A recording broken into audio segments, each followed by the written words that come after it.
E aí, pessoal, tudo bem? Então tá bom. Hoje nós vamos continuar a nossa matéria de morfologia em relação ao estudo das classes gramaticais. Então, como de costume, eu vou fazer aquele apanhado geral do que a gente viu nas últimas aulas de gramática, já que a última foi da Carol, na verdade, então já existe aí um espacinho considerável de tempo entre a última aula e a de hoje, né? O que acontece? Na primeira aula sobre classes gramaticais, eu fiz aquela apresentação das classes gramaticais variáveis e invariáveis. E aí eu mostrei para vocês qual que seria a nossa linha de raciocínio para organizar o estudo desses conteúdos. Então, a gente deu início ao estudo falando de substantivos, adjetivos, artigos e numerais, fazendo aquela explicação mais superficial, mais levando-se em consideração a definição de cada uma dessas classes gramaticais, porque no fim o que a gente queria entender era aquela relação de determinante e determinado, não é? A gente percebeu que o artigo, o numeral e o adjetivo são determinantes do substantivo, que por sua vez é determinado pelas outras classes gramaticais. Depois disso, eu combinei que eu aprofundaria um pouquinho mais na classe gramatical de substantivos e na classe gramatical dos adjetivos. E assim a gente fez. A gente estudou os substantivos em relação à sua flexão de gênero, em relação também aos seus tipos, ainda que de forma rápida e superficial, nós falamos, né, sobre alguns detalhes inerentes a essa classe gramatical tão básica, que é a classe de substantivos. Depois falei um pouquinho mais sobre adjetivos, falei que os adjetivos podem se apresentar por meio de locuções adjetivas e falamos também sobre o grau do adjetivo, que pode ser comparativo ou superlativo. E aí a gente viu um exemplo para cada situação. Não foi isso? Terminamos essa matéria de adjetivos e demos um pulinho no grupo das palavras invariáveis. E aí, para ter fins didáticos, nós falamos de advérbios logo depois de termos estudado os adjetivos, justamente para que a gente pudesse entender palavras que ora podem ser adjetivos e ora podem ser advérbios, porque isso muda tudo em relação à concordância. Nós vimos que adjetivos concordam com o termo a que se refere em relação ao gênero e ao número, porque adjetivos são determinantes dos substantivos, adjetivos são palavras variáveis. Já os advérbios são os machos solitários, não sofrem flexão. Ficam, portanto, sempre no masculino e no singular. Não foi isso que a gente viu? Aí a gente pegou algumas frases de exemplo. Ele fala alto, ou então o homem é alto. E aí a gente percebeu, né, que em frases em que nossa senhora. Em frase em que a palavra se refere a um substantivo, significa que ela, né, tendo o objetivo de qualificar esse substantivo, é considerada adjetivo. Por esse motivo, concorda com o substantivo a que se refere em relação ao gênero e ao número. O homem é alto, a mulher é alta, os homens são altos, as mulheres são altas. Alto sofreu flexão em função da variação do substantivo mulher ou homem, não é isso? Agora, quando eu disse ele fala alto, ela fala alto, eles falam alto, elas falam alto. Então, a flexão do sujeito não interferiu na flexão de alto, justamente que alto é o modo como ele fala. Alto, portanto, é advérbio de modo, e advérbio não sofre flexão. Depois de falar sobre a diferença entre adjetivos e advérbios e constatar essa questão relacionada à flexão, nós falamos sobre as locuções adverbiais e aí a gente finalizou a última aula, não foi? O combinado foi que na aula de hoje nós estudássemos os pronomes. Pessoal, essa é uma das matérias mais importantes do curso, justamente porque os pronomes são palavras muito importantes para o funcionamento da nossa língua portuguesa. Por quê? Porque os pronomes são palavras variáveis. E são palavras variáveis que podem determinar o substantivo, assim como o artigo, assim como o numeral e assim como o adjetivo, que são classes gramaticais determinantes que nós já estudamos durante o curso. A diferença agora é que o pronome, além de poder determinar o substantivo, ele pode também exercer uma outra função super importante para a nossa língua, que é a função de substituir o substantivo. Ao substituir o substantivo, o pronome é capaz de colaborar para a coesão do texto, ou seja, para a articulação, e também é capaz de evitar a repetição de uma palavra. Porque, afinal de contas, se ele substitui um substantivo, você consegue evitar a repetição daquele substantivo.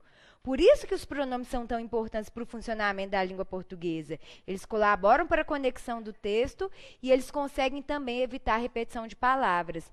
Só que a gente não pode usar os pronomes, né, de forma aleatória. Né? Existem regras para a utilização de cada tipo de pronome.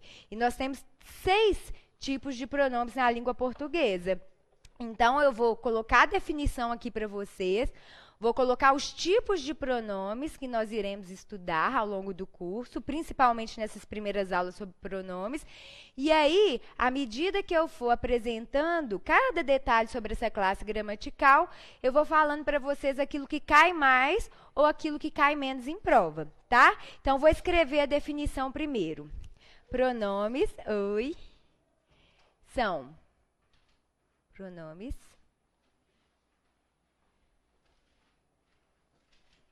são palavras que acompanham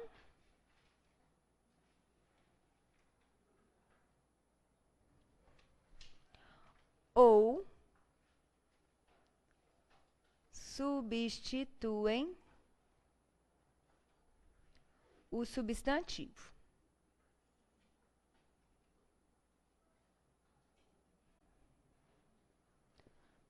Podem ser flexionadas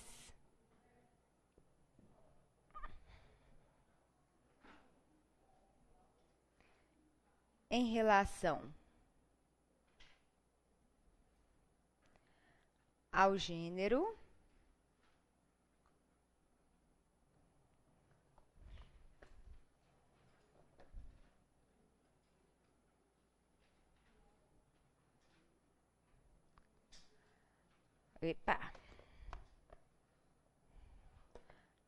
ao número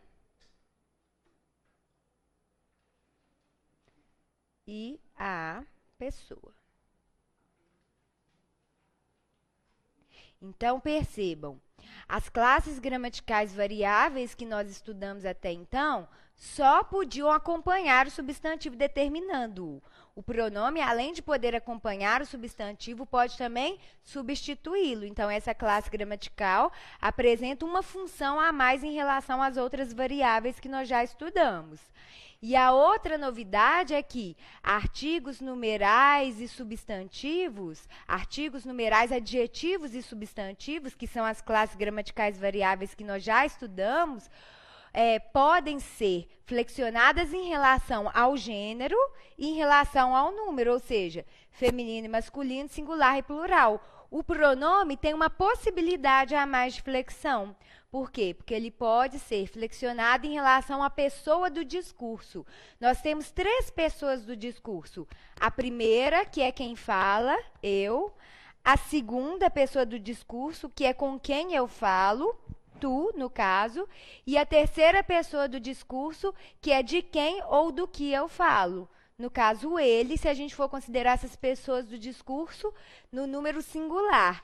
Se eu fosse considerar no plural, que é uma variação de número, nós, vós, eles. Ou seja, quando eu falo que essas pessoas estão flexionadas no singular ou no plural, isso se refere a uma flexão de número.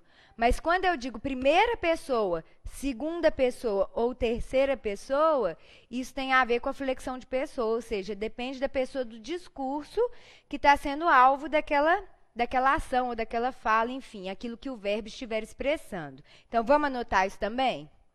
Primeira pessoa eu vou colocar quem fala entre aspas, porque na verdade, na prática a pessoa pode falar ou ela pode escrever, ou seja, é a pessoa que emite a mensagem, né?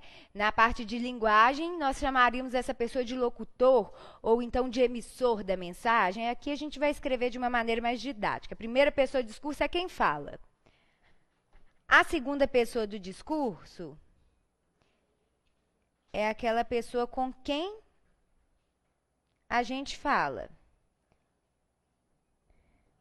Ou seja, no contexto de linguagem, nós diríamos que a segunda pessoa do discurso é o nosso interlocutor ou receptor da mensagem, né? De maneira mais didática, é aquela pessoa com quem a gente fala, ou aquelas pessoas com quem a gente fala, quem recebe a mensagem.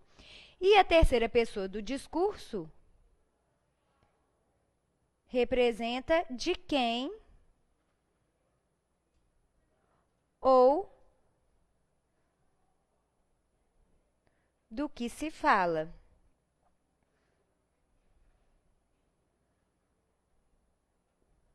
Que, na verdade, né, é o referente de quem ou do que se fala. E é interessante porque, apesar de esse assunto aqui ser da gramática, quando vocês vão estudar com a Carol a parte de linguagens e de textos, isso aqui aparece, né, de uma maneira direta ou de uma maneira indireta dentro das questões, porque, afinal de contas, os textos que têm linguagem mais subjetiva acabam usando primeira pessoa do discurso, dependendo do gênero textual. Já um texto do estilo reportagem, né, que não fala nem de mim e nem de você, fala assim de um assunto, de um referente, de um conteúdo, acaba usando mais verbos e pronomes na terceira pessoa. Então, saber o que é primeira pessoa do discurso, saber o que é segunda, saber o que é terceira, é super importante porque interfere no entendimento da parte de interpretação textual também. Porque, afinal de contas, isso aí diz respeito à característica de um tipo textual específico ou de um gênero textual específico, que são assuntos que vocês veem com a minha fofinha Carol Salles. Beleza? Então, é isso. A apresentação da matéria é essa. Agora, eu preciso mostrar para vocês que os pronomes podem ser classificados de acordo com o tipo ou de acordo com a função. Isso aí é um assunto um pouco complicado para quem estuda sozinho. Por quê? Porque, normalmente, em gramáticas, eles não especificam muito bem que uma função do pronome não exclui a outra. Mas como assim? Você pode classificar um pronome em relação à sua função e você pode classificar esse mesmo pronome em relação ao tipo. Uma classificação não exclui outra. E eu vejo que algumas pessoas ficam um pouco confusas na hora de resolver uma questão sobre pronomes, justamente por quê? Porque ela põe na cabeça que o pronome é dividido apenas em tipo. Então, ela não entende que aquele pronome que foi classificado de acordo com o tipo pode também receber uma classificação em relação à função. Mas, afinal de contas, quais são as funções que os pronomes podem exercer? A função de acompanhar o substantivo ou a função de substituir o substantivo? E isso também cai em provas de concurso. Não com uma frequência muito absurda, mas cai de vez em quando. Como que eu vou analisar isso? Vamos supor que eu dissesse assim: eu vou para minha casa e você vai para a sua. Aí, em prova, o que eles costumam fazer? Eles grifam os pronomes e pedem para o candidato marcar a opção em que os termos grifados foram corretamente classificados. Eu sei que quase todo mundo já entende que o minha é um pronome possessivo. É uma informação muito básica. Que o sua também é um pronome possessivo. Meu, teu, seu, nosso time é imortal. Tô brincando. Meu, teu, seu, nosso, vosso, né? Essas palavras são pronomes possessivos. Só que quando eu digo que essas palavras são pronomes possessivos, essa é uma classificação de acordo com o tipo de pronome. Porque daqui a pouquinho eu vou anotar para vocês, mas os pronomes podem ser possessivos, demonstrativos, indefinidos, interrogativos, pessoais e relativos. São 6 tipos de pronomes, 6 categorias. Só que a questão, às vezes, pergunta ao candidato não só o tipo de pronome, e sim a função que ele exerce na frase. Você só consegue classificar a função que um pronome exerce de acordo com a maneira como ele foi empregado na frase, que provavelmente vai ser retirada do texto da prova e colocado na questão. Então, primeiro, minha é pronome possessivo? Sim. Sua é pronome possessivo? Sim. Agora eu vou ver se eles acompanham ou substituem o substantivo. Minha casa. Não é qualquer casa, é a minha casa. Vocês concordam comigo que o minha aqui serve para acompanhar o substantivo casa? É como se o minha fosse um determinante do substantivo casa? Todo mundo concorda? Então, beleza. Esse primeiro pronome é um pronome possessivo? Sim. Mas essa é a classificação do tipo. Se a prova me perguntar a classificação da palavra de acordo com a sua função, ela vai me perguntar se ele acompanha ou substitui o substantivo. Quando o pronome acompanha o substantivo, ele determina o substantivo da mesma maneira que o adjetivo também determina. Menino bonito, menina bonita. O adjetivo não determina o substantivo? Então, quando o pronome determina o substantivo, acompanha o substantivo, os gramáticos vão chamá-lo de pronome adjetivo. Então, o que é o pronome adjetivo? O pronome, primeiro, ele tem que ser pronome. Primeiro, ele se encaixa em uma das categorias, em um dos tipos. Agora, por que o pronome pode ser um pronome possessivo ou adjetivo? Porque, além de pronome possessivo, ele acompanha o substantivo, da mesma maneira que um adjetivo faria. Então, a nomenclatura gramatical oficial é essa. Todo pronome que estiver no contexto acompanhando um substantivo será definido ali como pronome adjetivo. Então, esse minha é um pronome possessivo, essa é a alma dele, só que a função que ele exerceu na vida aqui foi a de pronome possessivo adjetivo. Porque ele acompanha. Agora vejam a segunda frase. Eu vou para minha casa e você vai para a sua casa. Aqui a palavra casa não aparece mais. Por quê? Porque o sua está o quê? Substituindo o substantivo casa. Ele já representa o substantivo casa.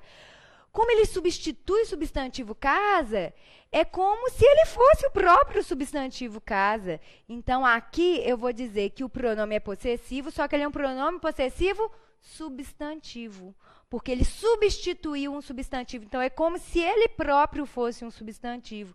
Então, o su aqui embaixo é, por natureza, um pronome possessivo,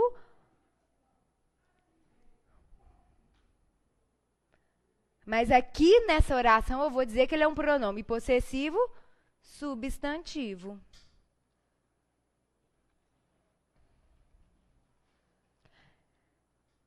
Porque ele serve para substituir.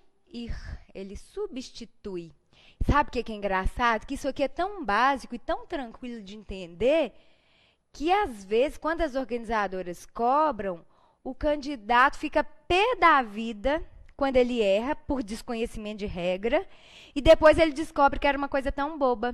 Mas é justamente por causa da maneira como a pessoa estudou. Às vezes ela vai direto para pronome pessoal, pronome relativo, que são realmente conteúdos um pouco mais complexos e que caem com muita frequência. Só que adianta você estudar o difícil, ficar craque no difícil, e na sua prova cai uma bobagem dessa? Não adianta nada. Se você não souber, você vai errar do mesmo jeito, você erraria uma difícil. Então, a verdade é que o ponto que você ganha com uma questão fácil é o mesmo ponto que você poderia ganhar com uma questão difícil. Então, a gente tem que se preparar para tudo, tá bom? Bom, inicialmente é isso aqui. Agora, qual que é a estratégia que eu passo para vocês decorarem isso aqui? Olha que fácil. O pronome adjetivo acompanha.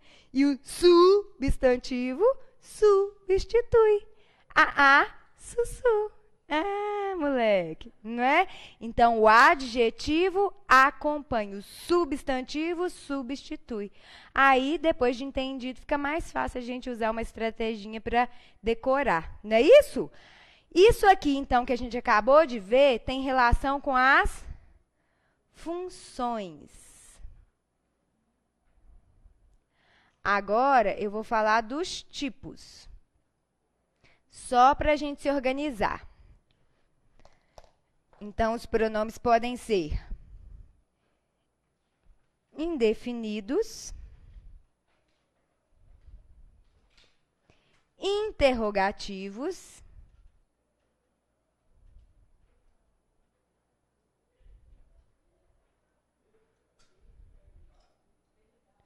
relativos. Cai muito em prova. Nossa, olha esse Adilson Rocha gritando. Pessoais,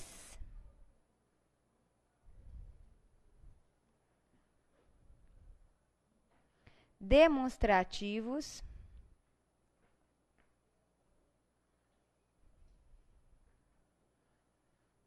e relativos. Agora, gente, aqui nós temos 6. Como que a gente vai estudar? Primeiro, a gente vai ver indefinidos interrogativos, que são mais simples, mais fáceis de serem explicados e mais fáceis de serem compreendidos.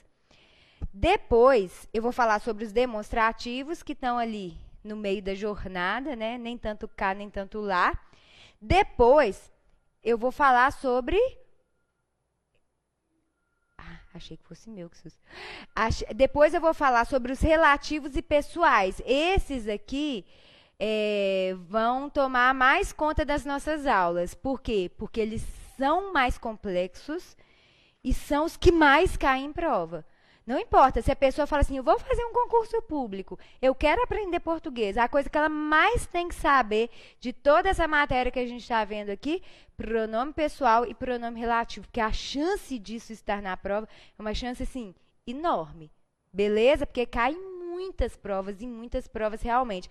Se eu pudesse fazer uma estatística, né, de tudo aquilo que caiu, sei lá, no ano de 2018 até hoje, provavelmente eu perceberia uma grande porcentagem de questões dessas duas matérias. Beleza?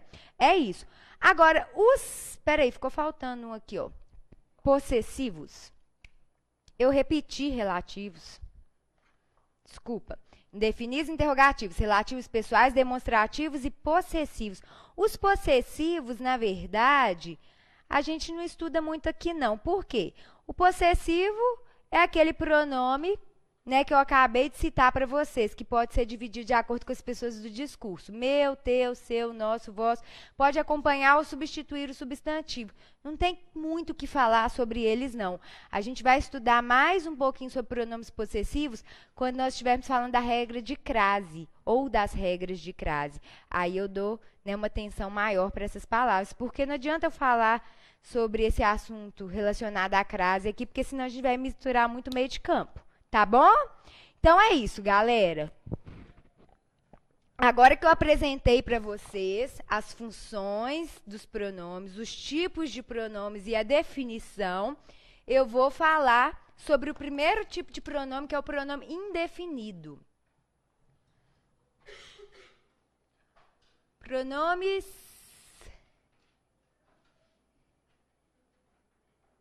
indefinidos. Bom, pronomes indefinidos podem cair em prova. Primeiro, para serem identificados como pronomes indefinidos, eles podem simplesmente grifar a palavra e perguntarem para o candidato se aquela palavra é ou não um pronome indefinido.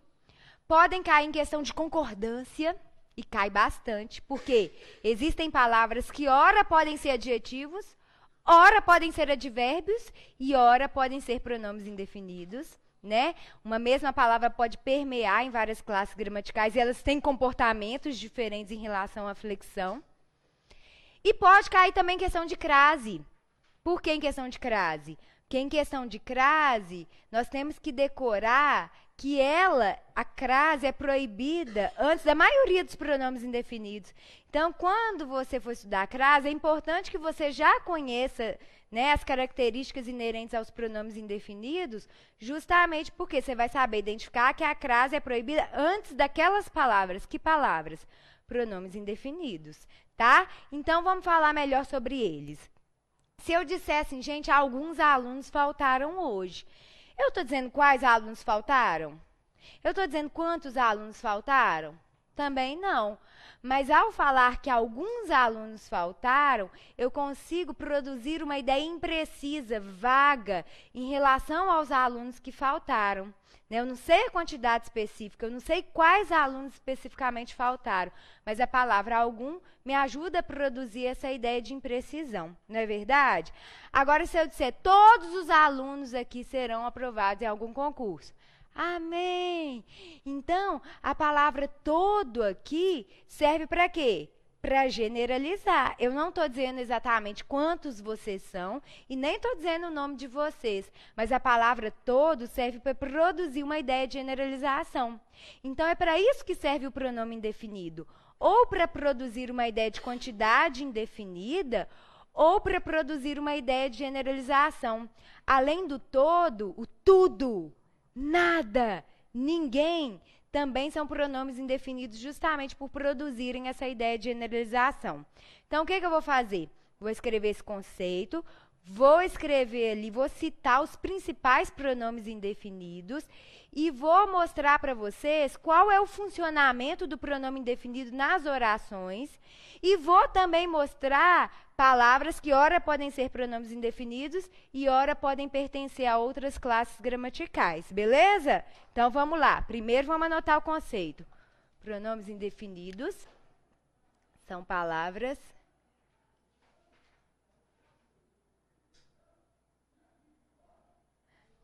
que produzem sentido impreciso, vago ou genérico.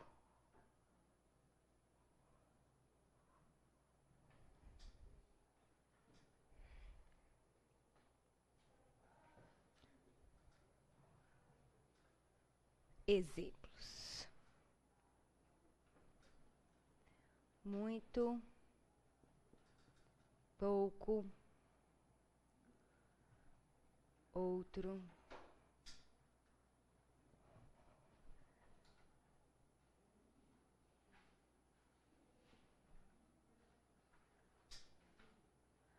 vário.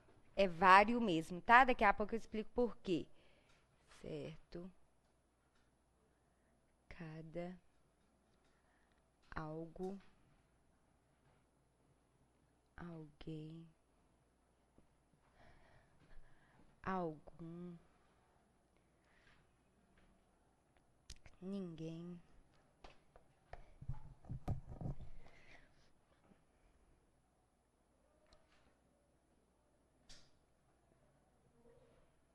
nada, tudo, todo, qualquer, mais, menos. Deixa eu ver. Tá bom. Muito pouco. Ah, tem outra importante. Bastante. Muito, pouco, outro, vários, certo, cada, algo, alguém, algum, ninguém, nada, tudo, todo, qualquer, mais, menos, bastante, né? Aqui eu citei os principais pronomes indefinidos, a gente vai ver o funcionamento dessas palavras nas orações. Depois vocês deem uma lidinha também no quadrinho que eu coloquei para vocês na apostila, os pronomes indefinidos que são variáveis e os que são invariáveis, tá? Porque, por exemplo, todo pode ir para o feminino e para o plural. Pode virar toda, pode virar todos, pode virar todas. Mas tudo, por exemplo, é invariável. Então, os pronomes indefinidos, variáveis, vão concordar com o termo a que se referem, porque a natureza da classe gramatical é ser variável. É a mesma história dos numerais, né? São palavras variáveis que concordarão com o termo a que se referem sempre que for possível, né? Porque nem sempre todas as palavras das classes gramaticais variáveis vão ser passíveis de variação. Tudo, por exemplo, não vai para o feminino, beleza? Agora, vocês sabiam que nenhum, eu nem sei se eu coloquei ali, não coloquei não, né? Vamos colocar o nenhum aqui também. Vocês sabiam que o nenhum vai para o feminino, obviamente, a gente fala nenhuma, mas ele também pode ir para o plural, nenhuns. Super estranho falar nenhuns e nenhumas, não é estranho? Porém, essas formas são admitidas, são flexões possíveis. Outra que eu acho super interessante é aquela relacionada ao uso da palavra cada. Eu até gravei um videozinho no YouTube e no Facebook, deve ter mais ou menos um mês sobre isso aqui. Não sei se alguém na sala já viu sobre o uso de cada. Quase ninguém sabe que o cada é um pronome indefinido que só pode ser usado para acompanhar o substantivo ou alguma outra palavra. O pronome indefinido cada só pode exercer a função de pronome adjetivo. Vocês sabiam disso? Por que que as pessoas falam errado? Errado, assim, se a gente for considerar a norma culta, né? O errado depende muito do ponto de vista. Numa situação informal, né, não necessariamente a gente deve considerar aquilo como erro. Mas eu percebo que as pessoas dizem assim, me dá um de cada. Não é assim? Quanto que custa esse sapato? A pessoa fala assim, é R$ 50 cada. Errado. A gente não pode... Errado de acordo com a norma culta. A gente não pode dizer cada, simplesmente, sem que apareça um acompanhante para esse pronome indefinido. Então, eu posso dizer que o sapato custa R$ 50 cada um, ou cada unidade, ou que cada produto custa R$ 50.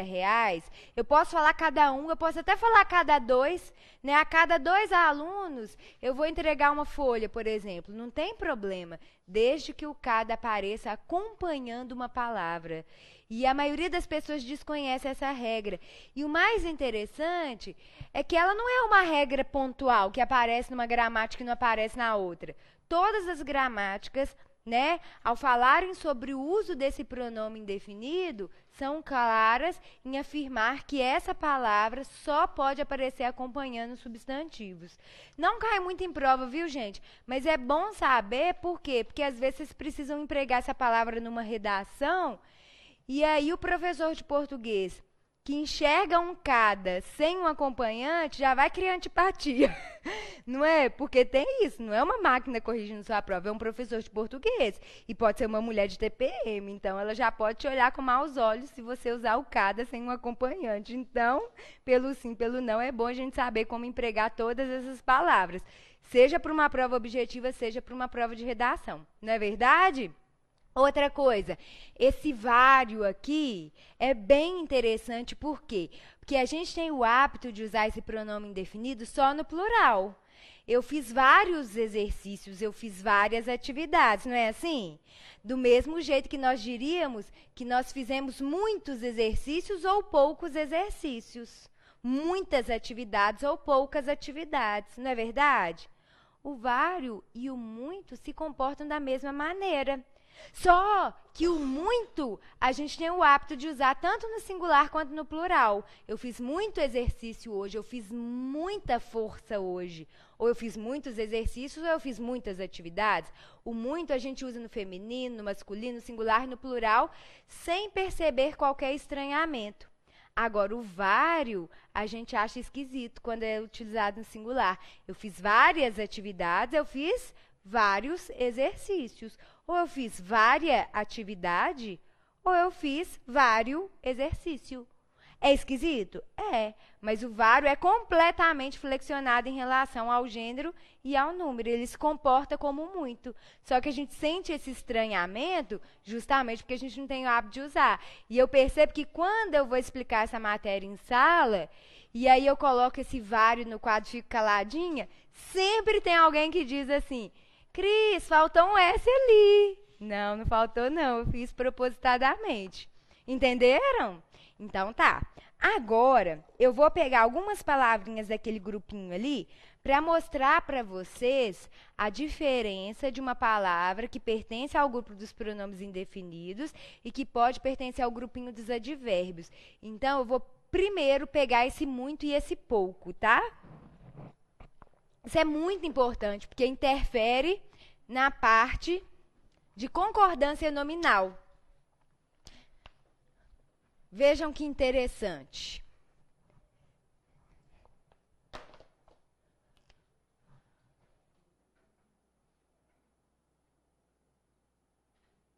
Muito e pouco. O aluno fez muito esforço.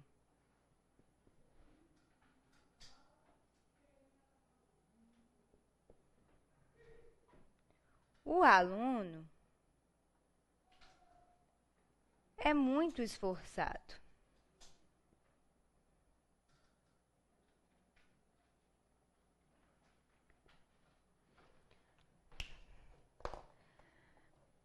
O que às vezes cai em prova? Eles grifam o muito em várias alternativas e pedem ao candidato para marcar a opção em que muito pertence a uma classe gramatical diferente em relação às demais. Opa, peraí. Então, muito pode ser pronome indefinido, mas o muito pode ser advérbio também. Pode ser advérbio de intensidade. Muito, pouco ou meio. A diferença é que pronome se refere a que classe gramatical? Substantivo. Pronome pode acompanhar ou substituir o substantivo. O advérbio não. O advérbio não se refere a substantivos. O advérbio se refere a verbos, a adjetivos ou a outros advérbios, basicamente, não é verdade? Então, é isso aí que vai me guiar inicialmente. Toda vez que a questão colocar no enunciado, marque a opção em que a palavra pertence a uma classe gramatical diferente em relação às demais.